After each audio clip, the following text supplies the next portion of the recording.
the Bible tells us that Satan is like a roaring lion on the prowl, looking for those that he would destroy. Now, I'm a chicken owner. It's a hobby of mine. I really like chickens, something that I've done quite recent in the last few years. And up until this year, I've had no problems at all. But I had what all chicken owners dread, the fox kill. Anyway, I had 3 of my hens go, and it's not very nice when it happens.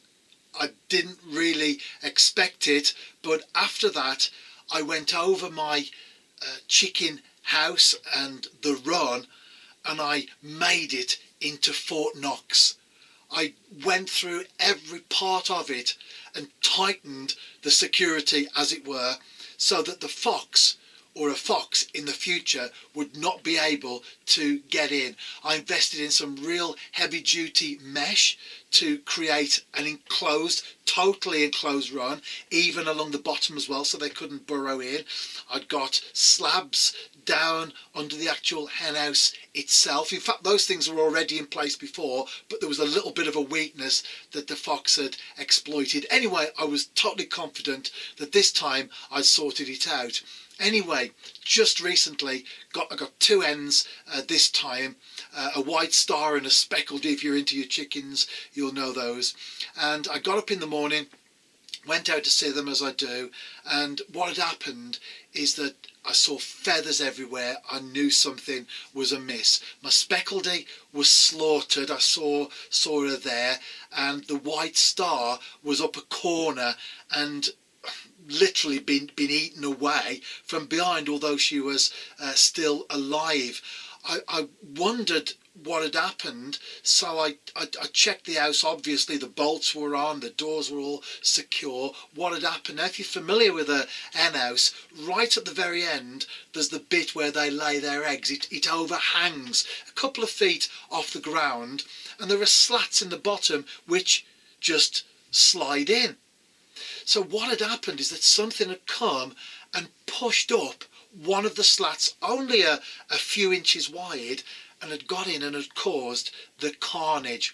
Now, I wanted to know what it was, because then you need to prepare, obviously, for the future.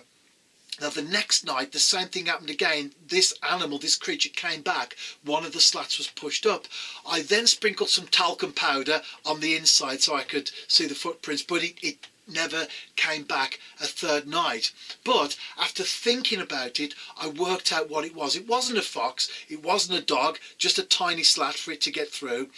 I'd worked out, because I thought it might be a feral cat, could be a stoat, could be a polecat, it could be an escaped ferret, but I worked out that it was a mink, because I've also got an amphibian pond that is very popular with the amphibians. I've got a breeding colony of smooth newts, also lots of toads and frogs, and at this time of the year there are usually, and there were in that week, 12 or 15 frogs sitting in the pond every day. Well, I noticed that there weren't any, and I scooped the pond with a net and I got 1 frog out of there. I then found one in my garden that had been chewed, that was still alive but had been chewed, and I saw lots of other frogs around the garden as if they'd been scattered.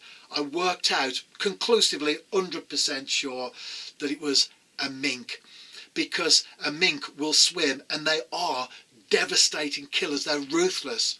And so what had happened is that mink had somehow got into the garden, found the chickens, the smell of them, maybe saw them through the bars or whatever, and had literally worked its way around my pen looking for a weakness, looking for a weak spot. Now, it couldn't get in through the mesh.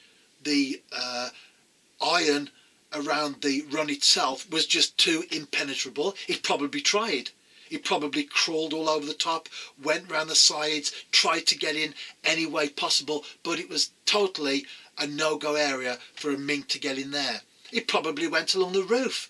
I've got a couple of layers of felt on there, solid wood. Again, no way that it would be able to get in there. It probably went around the front, but it's thick wood, quite a strong mesh, bolts on the doors. No way would it be able to get in. And then it came to the overhanging part where the birds lay their eggs. And as it penetrated every single part of it, it realised that the slats could be pushed up.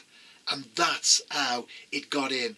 And mink are ruthless. Many animals, in fact most, I can't think of any that don't, most animals, most birds will kill to eat.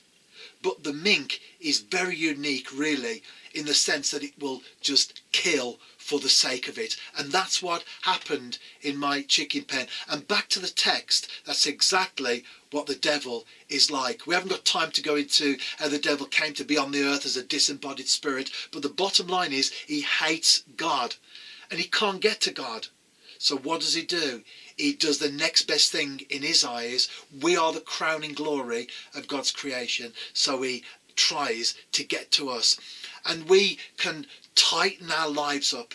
We can have areas of our life that are strong. You may read the Bible every day. You may pray every day. You may go to church every Sunday faithfully. They're strong areas of your life. They're the areas like the mesh on the chicken run. The devil can't get in there. We've safeguarded that. Those are strong areas in our life. But we all have weak areas. We all have weaknesses. And just like that mink spent its time, how long, I don't know. It may have visited 2 or 3 days on the trot before it found that opening. But what it did is it went round the pen looking for a weakness so that it could go in and kill. And that's exactly what the devil does. And it's no good us saying that we don't have weaknesses, that we're strong, because the only person that's ever walked the face of this earth in that category is Jesus himself. Even the Apostle Paul says, the thorn in the flesh, take it away from me. And God says, my grace is sufficient for you. Even Paul said, I'm the chief of sinners. He had weaknesses, and we all have them. We all have areas in our lives that are weak, if you like, spiritually. Areas that we're working on. Areas that are a work in progress. But it's definitely the part of our lives where the enemy will look for. And so it's good to have the strong parts. It's good to have the safeguard parts. It's good to know our strengths.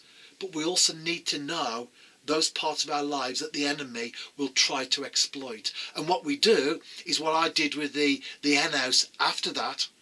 Instead of those slats being removable, because if you've kept chickens you'll know the problem of red mite, you need to take bits of it apart from time to time and clean it. But what I did was I put screws in. Not just one screw in each slat. I put 8 screws across. In other words, I made it really secure. I didn't just do enough, but I went over the top.